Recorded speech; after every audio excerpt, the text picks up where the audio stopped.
सागर का चंगीलाल।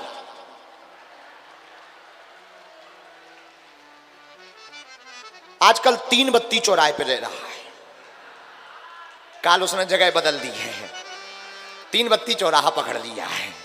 हमने पूछा, हमने कहा क्या हुआ? बोले कुछ नहीं, पान खा रहे हैं। हमने कहा बहुत अच्छा।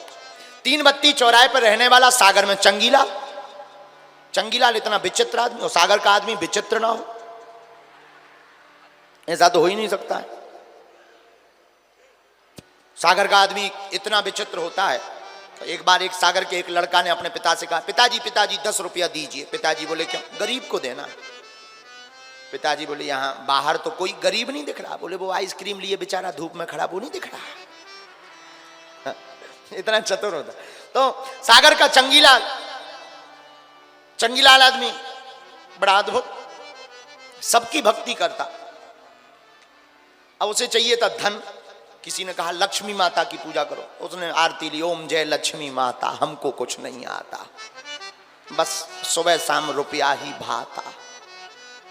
कई दिनों तक आरती की, लक्ष्मी नहीं मिली। तो किसी ने कहा लक्ष्मी जी तो अपने पति के अधीन है, नारायण की पूजा करो। नारायण की पूजा की, कोई काम नहीं बना। तीसरे महात्मा ने कहा कि भाई नारायण की पूजा से कुछ होना नहीं है, हनुमान जी कलयुग के राजा हैं, तुम उनकी पूजा करो। अब तो जय हनुमान ज्ञान गुण सागर, भूत पिशाच निकट नहीं आवे।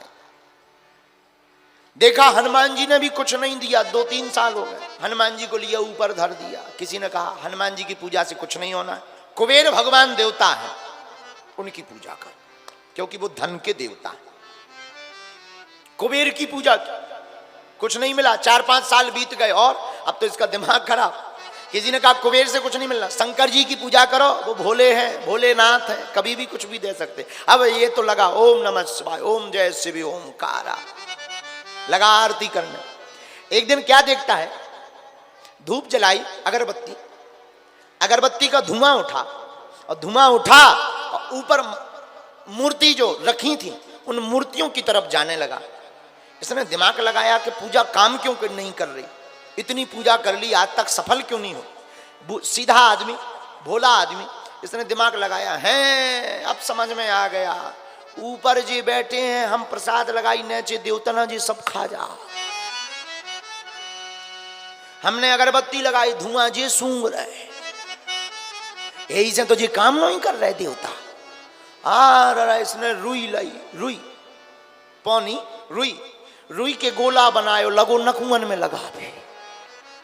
तो सब भगवान के तो लगा दो। जब हनुमान जी की बारी आई तो हनुमान जी के लाने इन्हें गोला बनाओ, जैसे ही नाक में धरो सोई हनुमान जी ने हाथ पकड़ लो। ए क्या कर रहे हो? अरे बोले क्या कर रहे तुम, पूरा खा जा तू पर बैठे बैठे। हनुमान जी बोले यार छोड़ो भाई, ऐसा ना करो। अब ये बड़ा चौंक गया, बोले इतनी पूजा करी तुम आज तक प्रकट नहीं भाई, रुई लगा भी में प्रकट हो गए। तो हनुमान जी भी बड़े कौतुकी, हनुमान जी बड़ी हंसते हुए बोले सुनो, आज तक तुम हमको सिर्फ मूर्तियां धन देने की वस्तु समझते थे, आज तुमने समझा है कि हम देवता हैं और यहाँ बैठे बैठे पा लेते हैं। ये भाव तुम्हारे अंदर प्रकट हो गया, इसलिए हम भी प्रकट हो गए हैं। इसलिए भगवान हनुमान जी बोले हम भी प्रकट हो गए हैं। इसका अर्थ क्या हुआ? न जाने कौन से गुण पर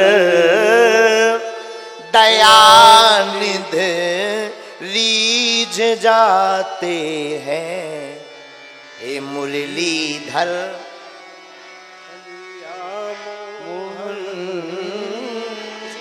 हम भी तुमको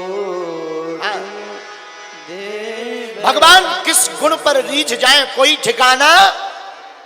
जहां भगत के हृदय में भगवान के प्रति भाव प्रकट होता है, वहीं भगवान भी प्रकट हो जाते हैं। भगवान कहते भी भाव का भूखा हूं मैं, भाव ही इकसार है, भाव से जो मुझको भजे सो भाव से बेड़ा पार है। भाव बिन कुछ भी दे तो मैं कभी लेता नहीं, भाव पूरत टेर ही करती मुझे लाचार है। बांध लेते भक्त मुझको भाव की जंजीर में, इसलिए इस भूमि पर होता भगवान का अवतार है।